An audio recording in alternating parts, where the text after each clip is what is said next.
At Cummins, innovation is in our DNA, and we have a history of industry-changing breakthroughs. Now, as we fight climate change and embark on a zero-emission future, we are on the verge of our next big breakthrough. Join us on March 8th and witness history in the making. Find out more at cummins.tech/nextbreakthrough.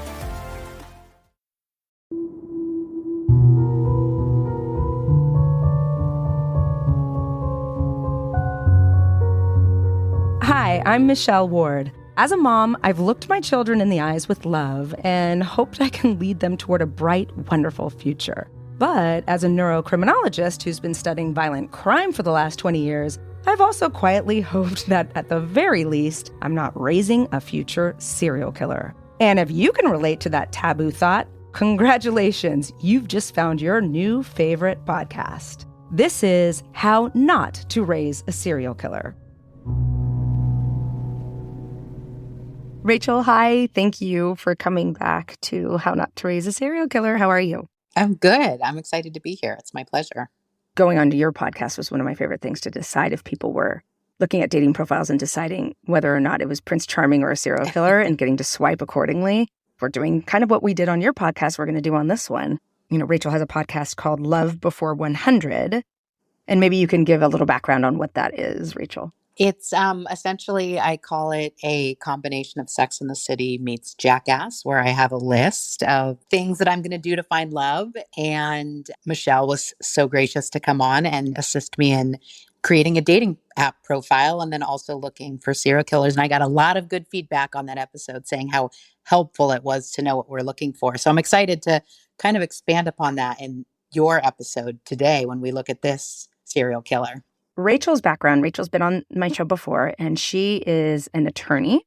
She is a life coach, and now she's a podcaster, and she's also a mom of 2.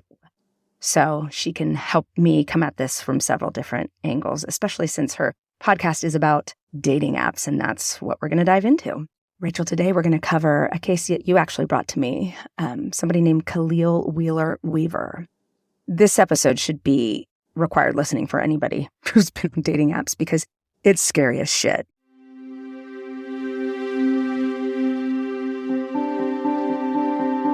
There's always the age-old question when meeting someone on an online dating app. You're not a serial killer, right? And you're kind of joking, but at the same time, you've seen enough Catfish and Dateline episodes to feel like you really actually need to ask that question. And not that they're going to say, yes, I am, but you kind of need to throw it out there like, okay, I'm a little nervous because you are a total stranger. But, you know, to be fair, it is a dating app. You're signing up to meet a total stranger, and they could possibly be a murderer. I mean, you truly never know. I literally was at coffee recently with a friend of mine, and her friend explained that she was on a dating app and she was going to meet this guy that night. And she rarely does this, but she decided to do like a people search on him. He's a convicted murderer. I'm like, oh my gosh, you've got to go on my friend Rachel's show.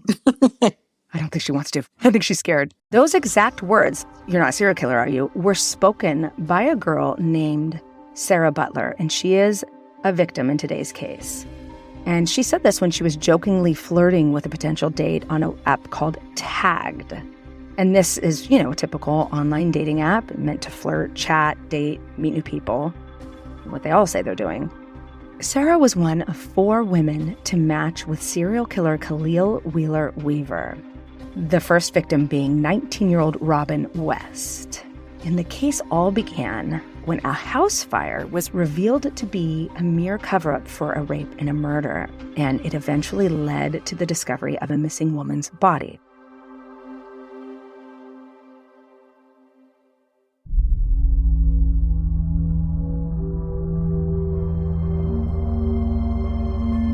It's September 1st, 2016, and an abandoned building in New Jersey goes up in flames.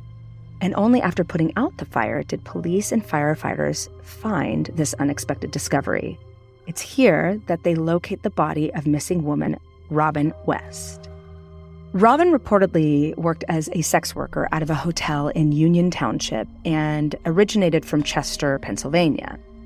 And Robin had a tough upbringing as a child. She grew up with her and her 2 older brothers, moving in and out of treatment facilities for children with both behavioral and mental health issues. And she was described as adventurous, strong-minded, and she had a huge love for singing, and she even sang in her local church. But Robin ends up leaving home at the age of 18, and she works as an exotic dancer and sex worker in Philadelphia. Then, in late August, Robin and her friend visit New Jersey to celebrate Robin's 20th birthday. And they're only going to stay a few nights. And it's during this trip, while walking back to the house after an outing, a car pulls up to both of them. Inside the car, a man points to Robin and asks her to join him inside. At first, Robin's parents don't panic that she's gone. She does this sometimes, and they won't hear from her for a day or two. It's not totally unusual. The family wants to throw her a party, however, because it is her 20th birthday, and it's a milestone. And she'd even bought herself a new white lace dress for the occasion, and she posted it. She models it on Facebook.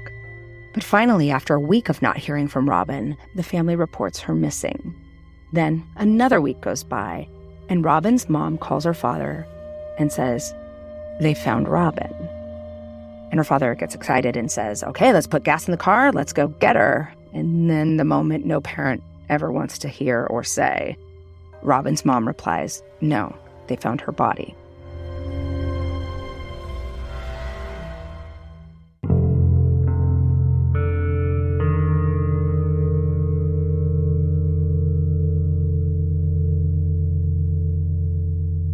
The West family then has to read the news titles that berate their daughter, calling her teenage Philadelphia hooker and Philadelphia escort found dead. The West family has to figure out who did this and why it happened. You know, whenever you see these types of titles, it's infuriating. Journalists aren't thinking of the victims' families. And it also does something to the reader. There's an implicit bias. And when you introduce a victim with that title, it shifts everything from the investigation to sentencing. It happens. And it's always distressing to me that journalism has resorted to that type of sensationalism. It doesn't matter what you did for a living. But even worse, the cops question Khalil, knowing he is one of the last people Robin had seen. And he tells them that all he did was go out to lunch with her, and then he dropped her off at home later that evening, just a few houses down from the abandoned home that was set on fire. His alibi doesn't raise any eyebrows or ruffle any feathers, so the cops go on their way, and he gets away with it.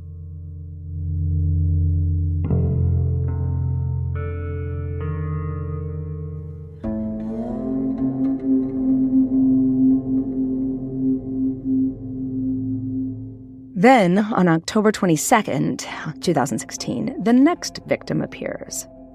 33-year-old Joanne Brown is homeless when she meets Khalil, and she's also battling severe mental illness. She's last seen sometime in October getting into Khalil's car, and then found a few months later in an abandoned home with her mouth taped shut. Eerily, Joanne's body is found on December 5th, 2016, in a vacant home just a few houses down from where Robin's body was discarded. Khalil Wheeler-Weaver had duct taped her mouth shut, strangled her, and then set fire to her body by torching the vacant home. After murdering Joanne, he calls her friend, just breathing into the phone, not saying a word. And then he hangs up, and he never reaches out again. His next victim is Tiffany Taylor, who luckily makes it out alive after her encounter with Khalil Wheeler-Weaver. Having grown up in public housing in Jersey City, Tiffany saw more than her fair share of violence, drugs, and abuse. She knew what she was doing. And as a teenager, Tiffany recalls witnessing multiple murders, including 2 of her past boyfriends. So, at the age of 18, Tiffany attends college in Orlando, and she studies music and psychology. But 2 years into her college, she moves back to New Jersey when she becomes pregnant. And after struggling to find a steady job, Tiffany becomes a sex worker.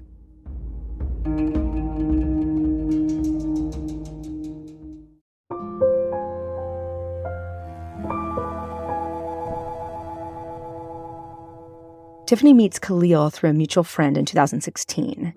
He's only 20 years old at the time, and he's a decade younger than Tiffany. And Tiffany, Khalil, and Tiffany's best friend play video games and hang out at his house. Now, at some point in the evening, and then it goes on further, Khalil begins to beg Tiffany to have sex with him. She doesn't say yes to this. Tiffany thought he was too young, and she didn't want to get involved with him. The incessant texts and calls begin, and they just don't stop. So Tiffany Taylor eventually and unexpectedly agrees. But bear with me for a second because the story goes a little bit sideways here. Tiffany isn't a straight shooter herself, in particular when it comes to her sex work. She has an MO when dealing with her Johns. She promises sex, but then she actually robs them. Unknown to Khalil, her plan is to simply rob him and leave. And she's done it before. She'll do it again. In April 2016, Tiffany arrives at his home and he gives her $200. Tiffany then claims that she has left something in her car and she runs out and never returns. About 6 months go by when Tiffany begins receiving texts from a cell number she doesn't recognize. She's pregnant with her second child and working odd jobs for her friend at the Ritz Motel to make ends meet. The random number continues to beg for sex, but Tiffany continues to say no and even changes her number to avoid the aggressive pleas. Somehow, the stranger finds her new number and continues to text her so frequently that eventually, Tiffany agrees to meet him at the hotel, if for nothing else to convince him to go away.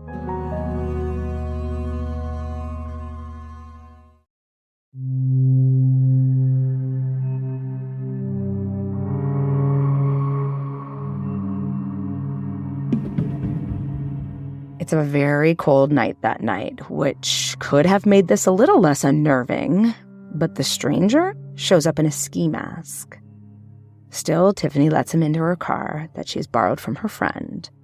And eventually, this masked stranger asks Tiffany to pull over, which she does.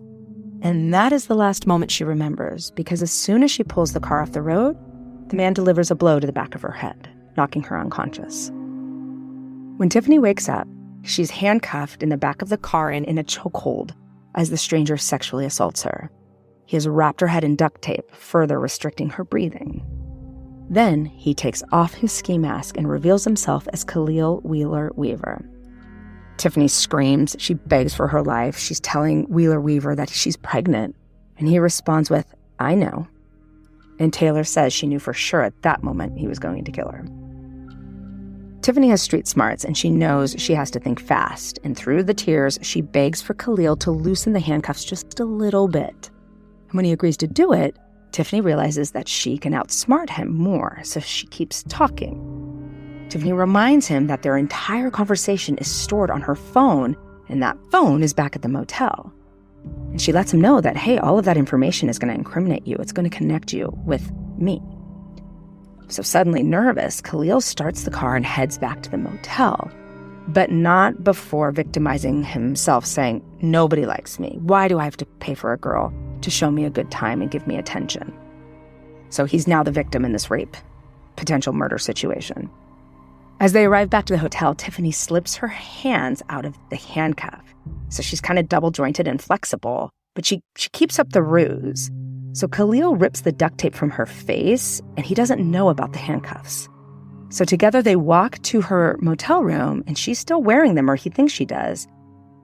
And they get there, and Tiffany kicks the door, and her friend's there. So her friend opens it. Tiffany runs inside, slams the door behind her because her hands are free, and locks the door, leaving Khalil outside, and he runs. He runs from the scene. He knows he's busted now.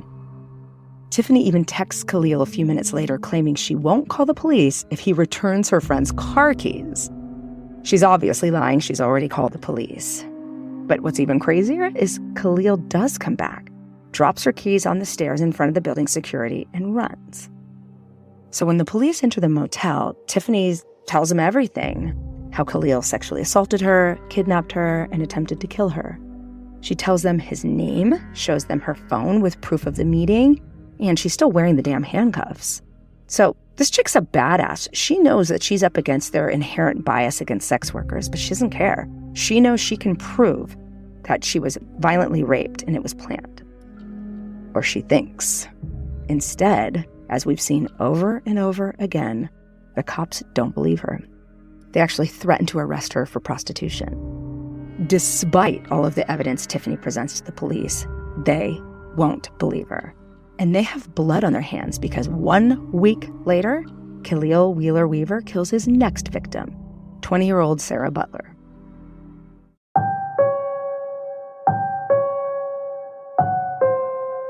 Sarah is a college student in her second year of school, and she's on the school's dance team. And over the summer, she works as a lifeguard at the YMCA.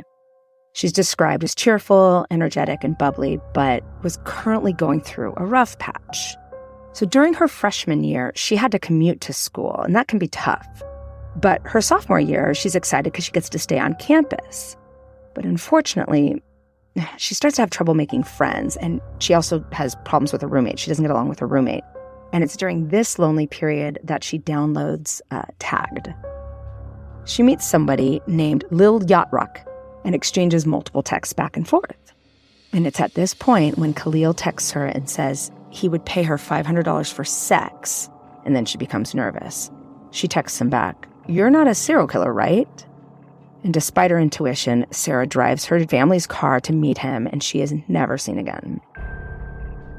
Her body is, though. It's found under a pile of leaves and sticks in Eagle Rock Park. Sarah was brutally strangled to death. The discovery was a horrible moment, but it is a much-needed answer to the burning question of what happened to Sarah. You see, it wasn't law enforcement who found Sarah. It was her sisters and her friends doing a job that no one else seemed to be able to do. On their own, like a vigilante search team, they find the family car. Then, in a moment of clever ingenuity, they create a profile on the app Tagged to try to lure her killer. They follow the trail that led Sarah to Lil Yacht-Rock and decide it's their mission to find him on Tagged. And that's exactly what they do. Just 10 days later, Khalil shows up to a meetup with what he assumes would be his next victim. But luckily, the girls worked with the police, and the whole thing is just a brilliant setup. Bravo, ladies. Don't fuck with these sisters and their friends. Khalil never thought he would get caught, and in that arrogance, he leaves ample amount of evidence on his phone. Even more damning evidence arises after police peruse his Google searches, and those included date rape drugs and how to create homemade poisons to kill humans. His phone records reveal that he was Joanne's last conversation before she went missing, and the records even place him at the home where he discarded her body. 2 smartphones are found on his desk at his home, and a third stashed away in his mattress. Bingo, he's busted. His biggest error was believing that people who may be struggling at the time, whether it be with their mental health, money, homing problems, that they would be alone in this world, and Sarah wasn't. And it's this sisterhood behind her that prevents the next girl from meeting this unimaginable fate. Khalil Wheeler-Weaver is sentenced to 160 years for murdering 3 women in 2016, desecrating their remains, and brutally raping another victim who escaped his attempted murder. His victims were all women, most of them marginalized by society. And Khalil is now living the rest of his life behind bars. Bye-bye, asshole. All right, Rachel. Is that going to change how you approach dating apps? That is horrifying. I was like, as a mother, each time you referenced the girls being found, my heart dropped into my stomach. I mean, I can't imagine being a parent of a daughter. My children are both boys, and obviously those things can happen to boys as well, men as well. But just listening, I thought, how horrifying. And it's amazing how the friends and family stepped in. I mean, as anyone would for a loved one, to try to figure out what happened. Like, how can we bring the killer to justice? What really struck me about this case is that the story really brings 2 issues to the surface. One, we're learning how predators are using this new hunting tool to find their prey. And 2, how can we teach and fortify our children against these predators? I dug in a little bit, and I didn't have to go far. There's a large-scale study out of BYU, Brigham Young University, and it highlights this dark underbelly of online dating. There is a shocking prevalence of predators using dating apps as hunting grounds for their next victims. And, the study was all born from an observed uptick in assaults involving online dating. People were coming into the emergency room saying they'd been sexually assaulted by somebody they met online. So they knew that there was something happening, but the results of the study shocked everyone. So what they did is they used sexual assault medical charts from the BYU nursing teams between 2017 and 2020.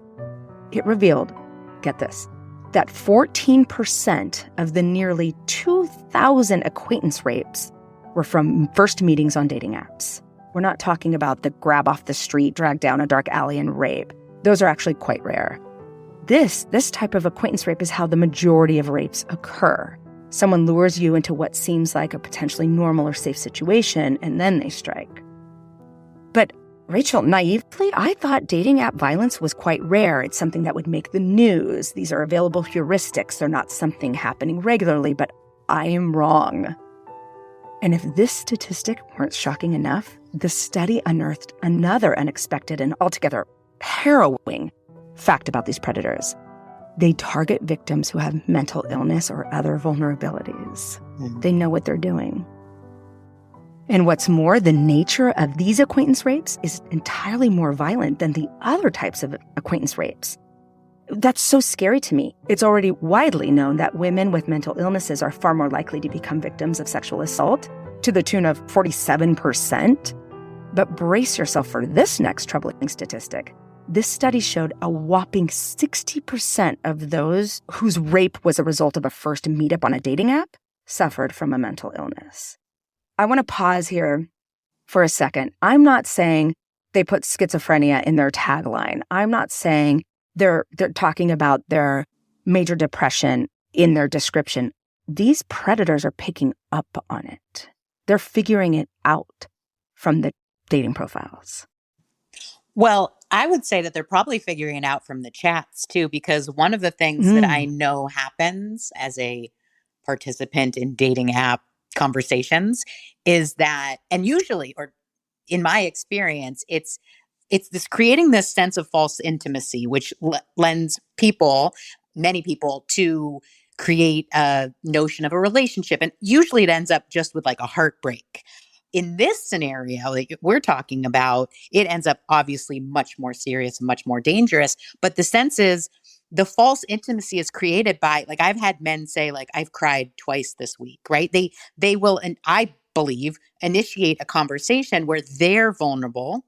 So then they can test the waters with a response back. I cried too. I feel lonely. Or, they'll say, how's this dating app working out for you? Like, have you had any success? So you could easily say, no, like, I'm tired of this. I'm ready to find my person. And it can take you down the path of what seems normal, right? It wouldn't be a red flag to have somebody interested in how your mental health is around dating, because it's such a lonely experience. It's a frustrating experience. You get your heart stomped on many times. So it would be natural. And it has been, where people will say to me, like, how's this going for you? Or what do you find most frustrating? So it almost seems normal that someone would be fishing for information about your mental health. I'm wrong. It's not necessarily in the profile. It's they've learned how to coax and groom you into opening up, and then they can pinpoint the vulnerability. Well, yeah, I mean, that's definitely something that I'm aware of happening.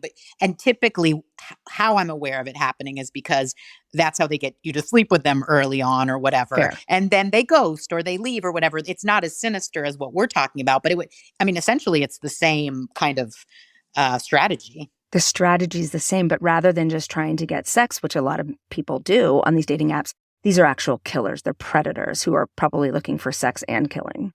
This turns everything, I thought, kind of on its head, because it's the norm. That's how people meet right now. You don't necessarily, I mean, sometimes you meet like through friends, or, friend, or meet at a bar, but everyone I know right now who is involved with somebody more recently, isn't married and is involved, it's online. It leads me to wonder, what's coming first? So is a person who's struggling with mental health, do you think that maybe they fail to see some of the warning signs? Or is it just that the predator knows something or about victimology and just selects them based on something like vulnerability due to mental health? I think it could be either, but I think it's more likely just commonplace out there. It's so easy to strike up a conversation and get someone to open up. People feel lonely. When you feel lonely, you think maybe if I get a partner, that will alleviate some of my loneliness. So then you download an app because that's easy. It's a lot easier than meeting someone out these days. So it like kind of leads you down the path of I feel lonely. Here's where I'm going to go. And I'm going to open up to a stranger because I'm craving connection. And they're asking me questions about me. I want to feel seen and heard and understood. And the more that happens, the more you open up. I mean, it's just, again, it's in some instances, it's just different levels of predatory behavior Mm-hmm. depending on what the target is. It's brilliant what you're saying. And in fact, one of the researchers in the study, her named Julie Valentine, she said something very similar to that. She says, in a dating app, people can shape themselves however they want to appeal to vulnerable victims. So like you're saying, they can be like, oh, I'm feeling unwanted or unloved or lonely, which, as we know, that's one of the best ways to parallel somebody is one of the best ways to get them to open up. And then those with mental illnesses like depression may be more susceptible to a predator who might, for example, flatter them profusely and then persuade them to meet up in person. Also, you come off, I've actually had this happen where I've talked with someone like all night long, and then I meet them and they are nothing like the banter. And because there's a delayed response when you're texting a message to someone, you can think of something clever, you can Google something, you can have a conversation where you put yourself to seem like a totally different person. But when you have live interaction with someone, they don't have Google at the ready where they're about to Right. respond. They don't have the time. You know, how many times have you had a conversation with someone and then you walk away and you think of the perfect retort to what they said, but it's too late. On a dating app, you always have that time to come up with the perfect retort. So you show up however, you know, you can show up in a certain way. And then the person on the other end starts making a story about who they're interacting with. I had a guy just recently tell me how much he liked me. And we hadn't talked on the phone. We hadn't done anything. He looked at my pictures. He looked at my chat. And I'm thinking, I could be like an 80-year-old man that just put up nice pictures and I'm having a conversation with you. You don't like me. You don't know me. You like the story you've created about me and, you know, who I am to you in this conversation. You know, you feel seen or you feel excited or whatever you feel. So I could see somebody that's not used to getting attention, not feeling hopeful that there's someone out there in the world that's going to care about them. It sounds like at least one of the victims you mentioned, her family, I think it was one of the first sex worker you mentioned, her family was planning a birthday party for her. So she actually Right. did come from a family that had that outpouring of love. But probably, you know, not all of those women did. And so to have somebody show up and show interest in you, it's kind of exciting. And it would make sense that you wouldn't have your guard up to the extent where you might think something was off, especially if you're Yeah. just chatting, like texting, basically. No, that makes so much sense. And I've fallen in love via text before, like somebody who's super clever and witty. And I love clever discourse, somebody who can outwit me, somebody who comes up with the punchline before I do. But then I meet them in real life. I'm like, why aren't you nearly as funny as you were on Instant Messenger or whatever AOL I was using at the time? I'm like, damn it, you're not cute enough to make up for the fact that you're not as funny in real life. I mean, humor is important. And I go back and forth on these dating apps, and I talked to you about it, you know, before, because it's in this line of work. You're never going to find me going anywhere with a stranger. Yeah. But millions of people do it every day on these dating apps, and they're fine. They're fine. Yeah. You know, everyone used to hitchhike until, you know, we had people who preyed on hitchhikers and in the 70s, and then we don't hitchhike anymore. We don't do it anymore. And I'm wondering if we're going to see some sort of pendulum swing when it comes to online dating. Are we going to see, oh gosh, are our grandchildren going to say, I can't believe grandma would go out with strangers? And we'll say, oh, no, it's just like hitchhiking. Everybody did it back then. Are we going to, as we collect data, are we going to see that it isn't safe? I mean, what is your experience? Because you've gone on a lot of these dates and you haven't ever had anybody attack you. No, but I mean, you know, being a former attorney and just basically super paranoid as it is, usually I have precautions in place. But it's funny because you'll see these memes where they'll talk about your parents tell you not to get in a car with a stranger, but then we have Uber. So Right. Uber has actually kind of gotten into the brain where you're like, well, I get into the cars with strangers all the time. I never except for 2 instances, have gotten in the car. I never have them pick me up at my house. They don't know my address. They don't know my last name. They don't have my real phone number, because you could Google based on your That's phone right. number, all sorts of stuff. So I went in the car with someone recently because I knew him from high school. Like I knew Perfect. of him. He was a year older than me. But at the end of the day, it definitely put me in the position where he felt more comfortable leaning in to kiss me versus if I was not. And I thought, getting in the car really does make you more vulnerable. You're in a small space. And the only other time I did it, I was honestly so eager. I think it was my first date ever after divorce. And I was in France. And this guy said, I'm here, I'll pick you up. And I had 2 women that were coming with me on the date Yeah. to protect me, watch me, like chaperones. And I got in his car, and the whole time I had my hand on the handle. Like we were just driving up the hill to a bar, very, short distance, but I had my hand on the handle and I was ready to jump out. That's how I approach dates or any of those kinds of things. Is I'm going to assume you're a serial killer until you show me that you're not, kind of like you had talked about in my podcast, to some degree, right? If there's any red flags in your profile, I'm probably not going to swipe on you. If there's any red flags in our chat, I'm probably going to unmatch you. If there's any red flags,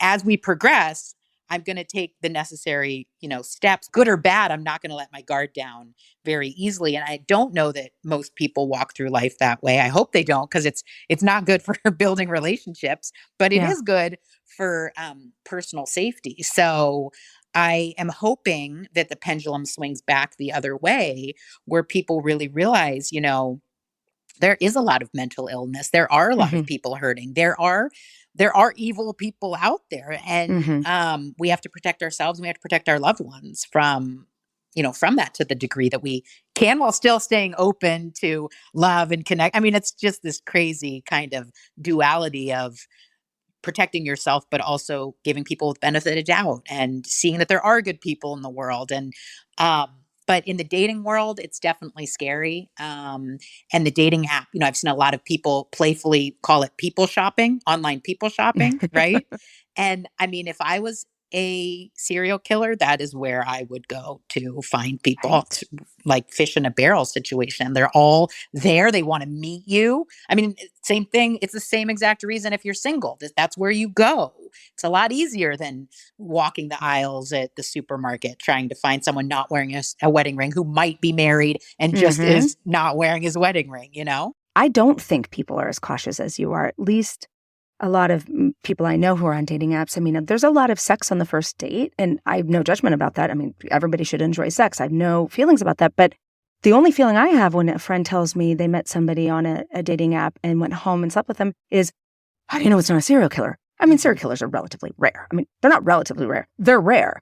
But killers aren't that rare in general. Like, you catch somebody during a psychotic break or during a drug-fueled moment of psychosis, or somebody who just gets a little kinky in sex and realizes they hurt you and then they kill you to get rid. I don't know. I can come up with a million scenarios that probably don't happen often, but could happen if you are naked in a stranger's house on the first date, with some sort of false sense of knowing them because you have chatted with Right. them.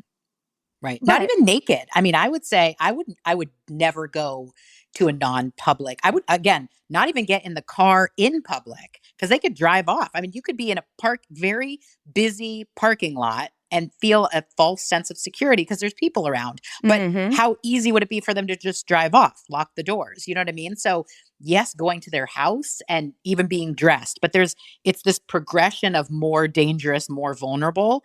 And I mean, honestly, you have to shut it off much earlier in the progression to really maintain your safety. Don't have pictures of your kids with their school uniform with the name of their school in your profile. Like, just you got to approach it as, you have to earn my trust, because Mhm. this is literally open to anybody. You're touching on something that makes the hair stand up on the back of my neck. You are approaching this so intelligently. And you're kind of in a place, first of all, I've known you for many years and you are a bright, aware person, so you're not going to take uncalculated risks. But I don't know that everybody else sees the world with such open eyes. Plus, we're just talking about standard dating apps. There are all sorts of dating apps that serve kink, Yeah. fetishes, paraphilia. And there's a woman I know, and she told me about a dating app that she joined, and it was a kink site. And she talked about this moment. So I was like, oh my God, how scary. I mean, not to kink shame, but I feel like it's one thing to be like, want to go on a date. And it's another thing that if in your profile you're describing kinky sex, I just feel like that ups the ante a little bit. Mm-hmm. And she said, she wasn't going to sleep with this person. She had no intention of sleeping with him, and she didn't. But she was at his house, and he started making her feel very uncomfortable. And the way that she got herself out of there is acted crazier than him. So she started just like, it was brilliant. She started like singing and making big moves. And he's like, whoa, whoa, whoa. Like, I think it's time to take you back to your car. But at that moment, she felt very threatened. She's like, uh-oh, this guy's going to hurt me. And she just outdid him by making him afraid. I have a lot of compassion as somebody that is looking for a relationship and has had periods of like definitely deep loneliness. Mm-hmm. I have so much compassion for, people are motivated by different things. And we tend to, and again, even me, will lower the safety bar. Mm-hmm. And it's a risk. And even thinking about, as this ties to like raising a serial killer or raising kids that will be on a dating app, at what age would I feel comfortable with my boys being on a dating app? You have to start thinking about things like that. And fortunately or unfortunately for them, they have to hear all my thoughts on all the things, because I want them to know it's a possibility. And I feel like awareness and knowledge is how we can help people who it might not occur to them. This podcast is How Not to Raise a Serial Killer. Normally we focus on what you can do if your child is exhibiting just like any behavior that might unnerve you. More likely than not, it's not going to result in violence, but it can, and there are things you can do about it. But the takeaway here, I think, is different. It's how to, first of all, this just is. We just know now that this is just another hunting ground. Dating apps are hunting ground, but dating apps are here to stay. 3 of my best friends met their husbands, and they're so happily married on dating apps. And they're actually, I might argue, more compatible than those of my friends and colleagues who met their boyfriends, now husbands, in school, because you know who you are, and you are selecting for what you like, and you can find common interests. Dating apps are here. They're here to stay. But how do we fortify our children and protect them from online in general? But dating apps, it's going to pop up quicker than we think. For us, it happened when we're no longer in school. It happened later in our lives. I mean, this one girl, one of these victims, was in college when she joined the app. They're going to join in high school in some occasion. And how do we support them in that activity, but arm them to see red flags, to protect themselves like you do? And by the way, this is something that the government is concerned about. I mean, the government posted a bulletin about like what to do, that we're seeing this uptick in predation and predators looking for children. Here's the thing. We don't know, as parents, we don't know a lot about the apps our kids are working on, but predators do. Yeah. So I walked in the room and my son he's got his Oculus on. I'm thinking, Oculus, big deal. It's just virtual reality. He's having a conversation with somebody. And I'm like, honey, we've talked about this. You don't know who it is. It could be a man who's a predator. Oh, no. They said that their name is so-and-so and they're 8 like me. I'm like, honey, we had this joke, my girlfriend's daughter, we were telling her about not going into the car with a stranger, even if they say they have a puppy, what would you do? And she's like, go and see the puppy really quickly and then I'll run away. It's like they're so literal that I struggle to, you don't want to frighten them, but just because someone says I'm safe or I'm your age or shows you a picture, that's not necessarily who they are. Some of the kids and teens are coming into contact with most online predators are chat rooms, social media, Roblox, Animal, Minecraft. I would say video games. Yes. World of Warcraft. Yeah. And that's, most of the victims are looking for kids and striking kids who are 12 to 15. Yeah. 12 to 15. I mean, I read this and I felt sick to my stomach. And the government is saying, hey, we need to target the game makers. And what kind of safeguards are they putting in? Because the onus is on them too. Come on. If you're going to invite us to buy this product, you better keep my kid safe. It's a perfect place to groom and prey upon a child. And I suspect we are going to have lawsuits against these game makers for not putting protections into place and not monitoring. And some of them are. They're doing their own sting operations to see if they can catch predators. But I want to tell you about something that the Sarasota County Police Department did. They had a sting operation called Operation Intercept V. And what they found is they actually ended up having 60 felony charges brought against men between the ages of 22 and 58 years old. And every single one of them were preying upon and planning dates, like meeting kids who they thought were between 12 and 14 years old. They, and who they ended up meeting is a freaking detective on the other line. But these detectives are pretending that they're these boys from 12 to 14 years old, or girls, and these men set up meetings with them. They all went to jail. That's a lot for one police department to find. Wow. And each one of these, the 21 who were arrested, each one of them thought they were going to be having sex with a minor. That's what they showed up for. Yeah. For a child who told them their age is between 12 and 14 or 15 years old. That's so incredibly unnerving to me. We can teach our kids, and I'm going to give all these points of what they say to teach our kids, but we're being outsmarted. We don't know the apps as well. We don't know the games as well. We don't know how to groom children. So we're not necessarily equipped with the language to tell the kids to watch out for, but these guys are. Yeah. And here what's super shocking that some of these studies have found is that the teenagers themselves egg each other on.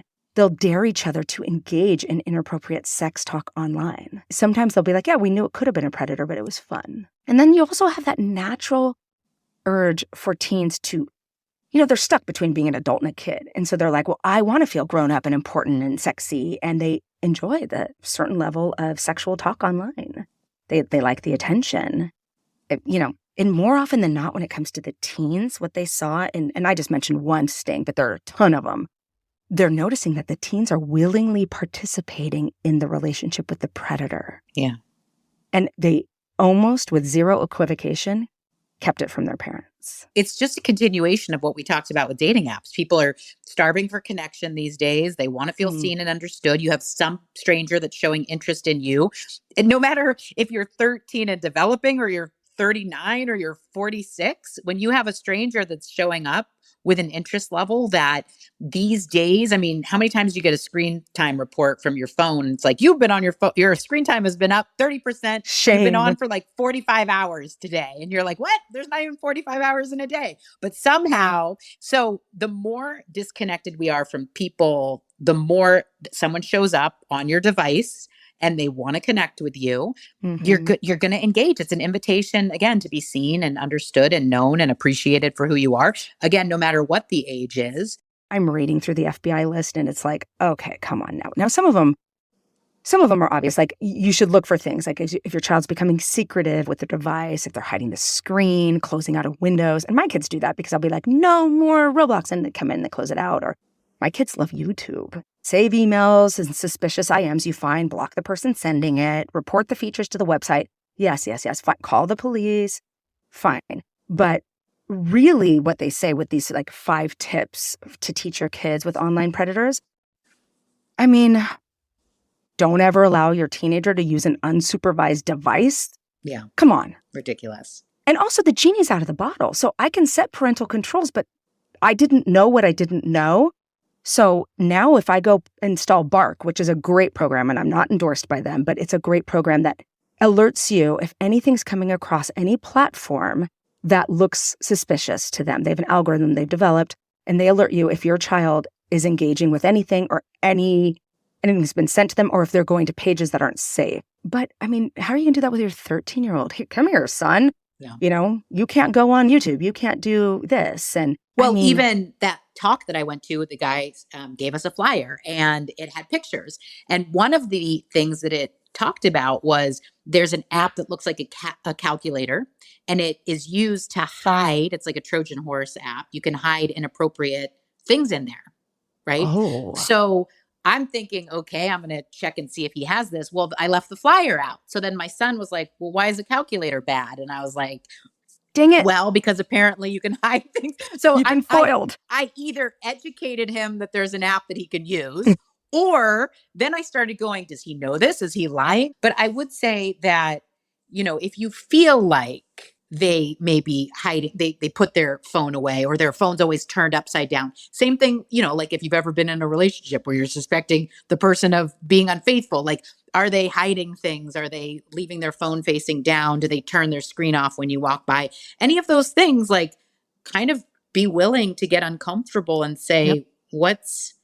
What's happening? What's going on? Talk to me. Yeah, it matters. And it's easier sometimes to pretend you didn't see it. But when you realize that that's a portal to everybody on the planet, their little device, you think they're home with you. They're safe. Yeah. They're not. They have a portal to everything the world has ever known about anything and any person living on the planet. There's access. And I mean, we used to be told, oh, stranger danger, don't talk to a stranger. Run to a police officer if somebody tries to kidnap you. First of all, that's bad advice. You run to a mom, because how often is a police officer just standing there? You run to a parent. But second of all, child abductions are incredibly rare. What's not rare is predators grooming your children online. Yeah. And we are woefully unequipped to handle this.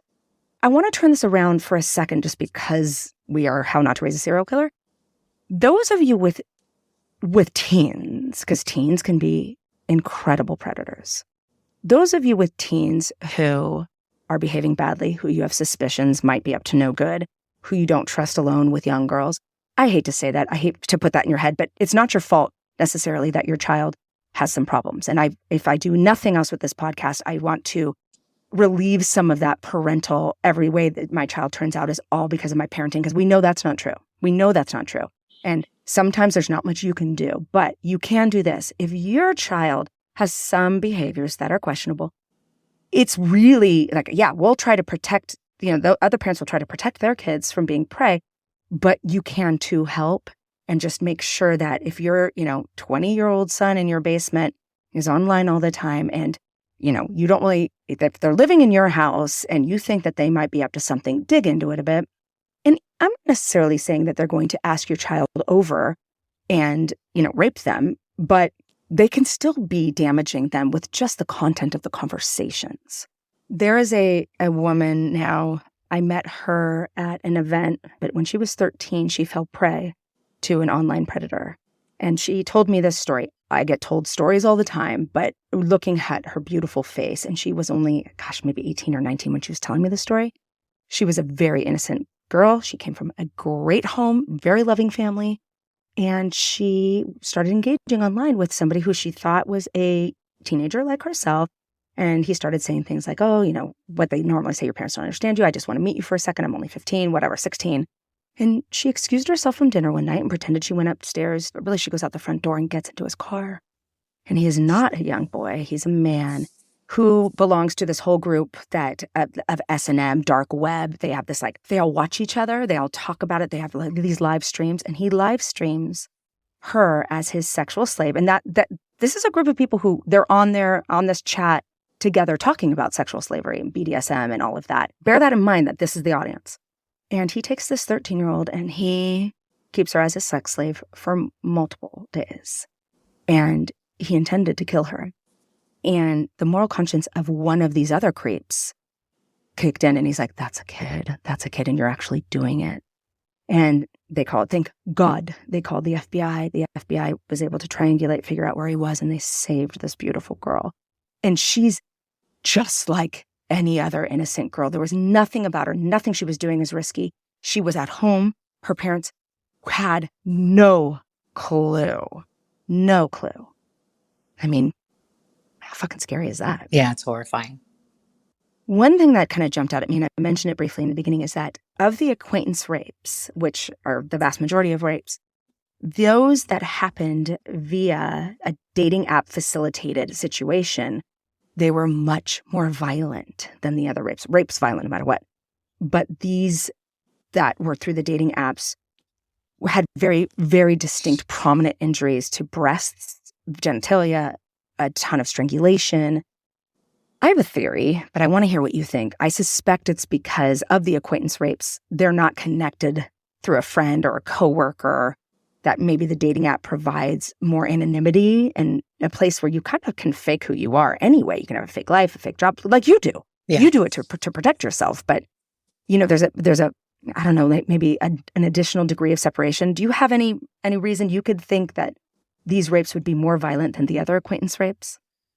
I mean, I agree with you. The only thing that comes to me is that I can see how jaded and angry. Some people's profiles are, just by the nature of being on a dating app. It's probably like pouring gasoline on a fire.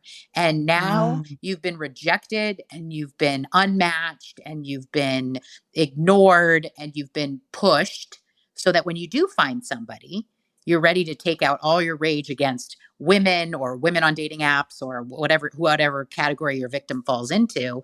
And you're just like unloading on that particular person. That's an interesting perspective. It's a specific group of people who might feel more rejected than other groups. Like if you just meet through friends of friends, you're not necessarily, this isn't necessarily a systemic kind of rejection situations. But I mean, you can be an incel, one of these involuntary celibate men who do form these groups and these online chats about how they can become incredibly violent and how they are owed the sex. And it's the women's job to give them sex. And they call them Beckys and Chads, and the Beckys are the girls they want, and Chads are the guys who get the girls and fuck both of them. And they have become violent. I mean, the UCSB killer, the Santa Barbara killer, he was an incel, and he was just like punishing these cute girls who had said no to him for his entire life. And there's nothing to prevent an incel from being on an online dating site. Yeah. Okay. So something else for me to worry about. Thank you. Sorry. Listen, I'm just going to go with you. I'm just going to be like, yes. Serial killer, not a serial killer. Killer, yes. Not a killer. Yes, please. Is his grandmother still in his profile picture? Definitely a serial killer. I mean, I think just the mental gymnastics of being in the position of loving parent or person looking for a relationship, in the sense of having your guard up enough to be safe, but also down enough to invite in a connection with your child or a connection with someone on an app that you're looking for. It's hard and it's exhausting. And I think that you can't go in thinking everyone's a serial killer. You won't find love, or you won't, connect with your child, but you also can't go in thinking everybody has the best intentions. And so really cultivating a either process or trust in yourself where when you see red flags, you write them down. You kind of have to protect yourself and be a little bit, less forthcoming with your details if you're dealing in something that has some, potential danger and a lot of anonymity to it, because there is no oversight. Nobody's monitoring to make sure that what you're putting on your page is accurate, your profile's accurate, And by the way, if somebody's done their time for a crime and they're out, there's nothing to prevent them from going online. A convicted rapist, a convicted murderer who's done their time, I promise you they're online. And I think that there is going to be some sort of culpability assigned to the developers and people running it, because it is ending up being a place where people are being harmed. Thank you, Rachel. I love having you on because you approach things with humor because you're a comedian. You understand podcasting because you have a podcast. You certainly understand online dating. And you're an attorney. You bring all of that to the table, and I do appreciate you taking the time to come on again. This has been How Not to Raise a Serial Killer, and we will see you next time. How Not to Raise a Serial Killer is a Cloud 10 media production, executive produced by me, Dr. Michelle Ward, and Sim Sarna. Our editor is Emily Crane. Our music was created by Josh Cook, with artwork provided by Brian Stefanik. Follow us on Instagram at How Not to Raise a Serial Killer, and on TikTok and Twitter at HNTRASK. That's at HNTRASK. If you like our show, do me a favor and rate and review us on Apple Podcasts, Spotify, or wherever you get your podcasts. After all, if more people know about the show, maybe fewer kids will turn into serial killers. Who knows?